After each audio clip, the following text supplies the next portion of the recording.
Evening VC, Dave here, jumping on to enter into a contest here. Chris, Tunes from the Man Cave.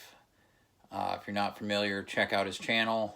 You will find amazing jazz from top to bottom. This guy is one of the very few that we know here in the vinyl community that really goes after the original pressings, specifically mono. It's one of the Blue Note bloodhounds, as I call him. Probably him and Lavelle, would be the two main guys in the VC. And Chris is up to 500 subscribers. Congrats. I've got not even half that.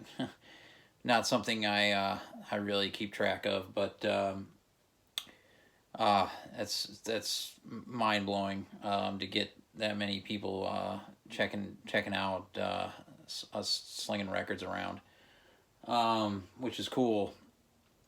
And this is the Tonto Jump On It. 5 questions and a bonus question. All right. First question, a record that reminds me of my family and why. So my grandmother recently passed away, my grandma Slover, and this record reminds me of going to her house while I was a kid frequently, and that was because my dad likes to gamble. Not a bad thing. We owned thoroughbreds at the time. My grandfather did, and my mom and dad would drop me off at my grandma Slover's on their way to the Finger Lakes racetrack in Canandaigua, New York. So got dropped off at my grandma's quite a bit, as we had our own horses in the races up there. Chuckalowski was the most famous horse we had that won quite a bit. But at the time, this was back, I think I was about 10 years old, 1983. We always had the radio on in the car, and there were songs from this album that just played over and over and over again, and I loved hearing it every time. And that's The Police, Synchronicity. It's an original American pressing from '83 on A&M Records. And anytime I hear the songs on this record, I think of riding in the car to my grandmother's house to spend time with her and my grandfather.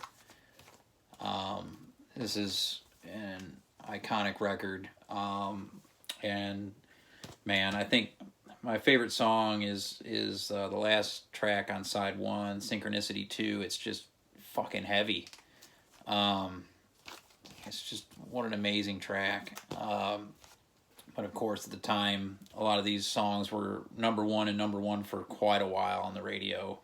Every Breath You Take, King of Pain, Wrapped Around Your Finger. Amazing record. And one that reminds me of my grandmother. And she was 87 years old. She had epilepsy. And your life expectancy doesn't go really beyond 50 when you have epilepsy. But my grandfather wouldn't let her drive or get a driver's license. So she told him basically, fuck you, I'll walk everywhere I want to go then. And she would walk into town like 5 miles up and down these crazy hills in the wine country of New York, and then get to town and then walk all the way to the other end of town so she could get a piece of pie at Bob and Ruth's. Now, when she'd walk back, a lot of people would give her a ride back because it'd be all uphill coming back. But she did that every day for years and years and years. And my mom kept having to buy her Nikes from the Friendship House so that she'd have decent sneakers to wear while walking. I think that's definitely prolonged her life immensely. So that's definitely the record that reminds me of my family. and in a good way. And the second question was an album that reminds me of being a kid, since I don't have any kids of my own. And that would be this record here, Ruch, Permanent Waves. It's an original from 1980, U.S. pressing on, I believe this is Polygram Records, Mercury release. One of my favorite bands growing up. I worked on a farm at the time, my father's potato farm, and I'd get paid once a week by my grandfather, and we were allowed to spend our money on whatever we wanted. And back then I would drive, when I got older, to this record store in Canandaigua, and I bought every Ruch CD. Of course, that was a little bit later on, but the story goes with this, we were only allowed to, and I apologize if I've told this story before, but we were only allowed to listen to like country music when I was growing up, like Willie, Waylon.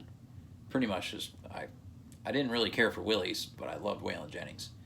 So that's pretty much all I was listening to. And I'd go over to my friend Brian Willis's house, and his parents were real strict about what he listened to, and it was just country. And we snuck out in the hedgerow, and he had a tape record, one of those small little tape players. Back in the day, probably 1979 maybe, and he had two tapes at that time, AC/DC Back in Black, and he had Ruch Moving Pictures, and we listened to that, and that's the first time I ever heard guitars like that. Changed my life forever, and then, you know, led me to this record, which is my favorite Ruch record, Permanent Waves. Jacob's Ladder is ridiculously amazing on this. So yeah, that reminds me of being a kid. The next question, what's your favorite beverage to imbibe while listening to records? Well, that would be easy. That would be Ardbeg Scotch whiskey. Yes, this is the 10-year variety. Tastes like drinking a campfire. If you want to draw the right kind of attention to yourself in the bar, order this, because you can smell it across the whole room. It's peaty, freaking warming goodness. My favorite beverage by far, got one right here.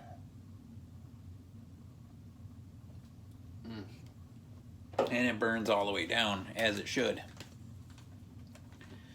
All right. And so question 4 would be your favorite record from your favorite genre.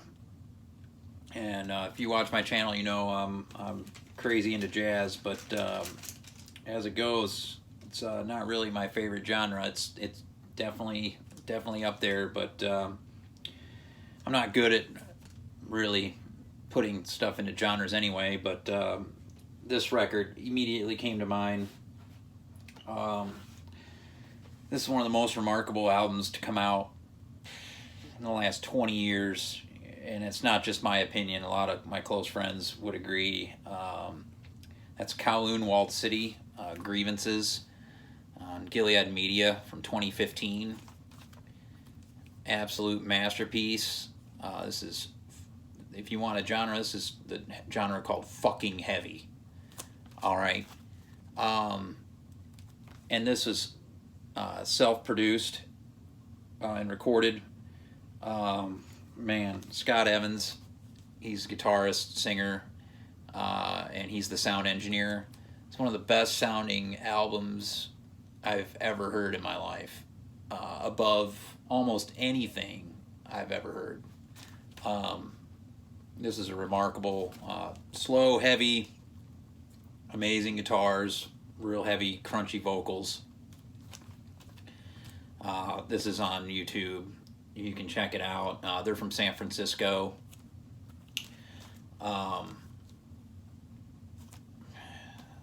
this is one of the greatest albums, period, and easily my favorite from the genre, if you can name fucking heavy a genre. All right. Next question would be an album in my collection with a great story. This one's pretty cool. My brother, a few years back, it was probably 3 years or so ago, went home for Christmas, and I'd been into jazz a little bit, and he recommended Sun Ra, and I hadn't found any or really explored Sun Ra hardly at all, and started checking some things out and really got into the late 70s El Saturn period, and so started seeing what I could find, and originals are crazy, prices can go over $1,000 and shit like that. So I was looking for reissues, and there's a couple good reissue companies going now. Very happy to see that, and Art Yard's one of them. And so I found this record, which is easily my favorite Sun Ra record, and that's Sleeping Beauty. And I got this one here on Art Yard, and this arrived in the mail after a month. I thought it was just lost in the mail. It's laying on my front porch, and I mean the package was soaked all the way through, like ridiculous, like it had been in a flood or just laying in a mud puddle for a month. And of course the record was, the sleeve was highly water damaged. I dried it out. It's got some in the insert I had to throw away. It was just, there was too much mold on it. That's how long it sat in water. It got moldy. I mean, you can still see there's a little bit of green mold there on the bottom. Not much. It hasn't spread or anything, so it's no big deal. But the record was fine. I cleaned it up. Plays great. So salvaged it and was like, I didn't pay much for it. Maybe $12, $13, something like that. Nothing crazy. So, I was like, I'll hold on to it, until something else comes along. And the seller was kind enough to give me a full refund and let me keep the record. So, very cool. And then recently, the great Teddy, Eat Sleep Vinyl, he's now at Acoustic Sounds, running the Vinyl Vault. If you're not on that, get your shit together. And he had come across a collection of a friend that he helped sell, and I was able to pick up an original on El Saturn of that album. And just the songs on here are unbelievable. Springtime Again, Door of the Cosmos, and Sleeping Beauty. The best Sun Ra, in my opinion, ever. And it's quite a discography, but this one is amazing. This was purchased from the band at a live show in Kansas City, Missouri, probably back in the late 70s, early 80s, and the whole DIY deal, unbelievable, and one of the prized possessions that I have in my collection. And then the bonus question, basically a story about giving or receiving vinyl karma. This would be about giving, and I was hanging out on a porch with my friend Jason Teeter. This was months and months and months ago, and we were playing different things. That's what we do. I'll play music that he may have not heard, and likewise. And he's a bass player, so he was playing me some Jaco Pastorius, and played the Word of Mouth album, and I hadn't heard it, and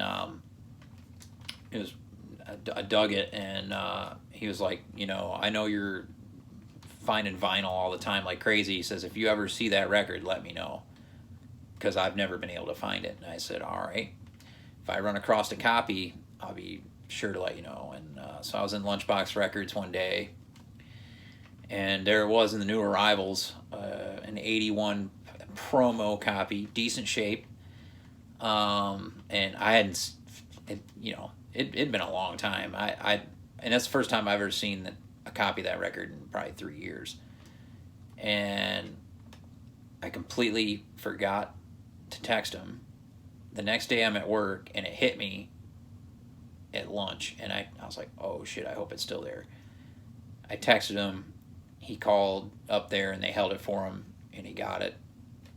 So I was very thankful that he got that record. It is a dope Pistorius record. And so yeah, so that's my entry into the contest. Again, Chris, congrats, man. Looking forward to getting up and getting a trip into Carolina Soul sooner than later. I got a new job now, so I gotta kind of let things settle, but I'll keep you posted, man. Hope everybody's well. Peace.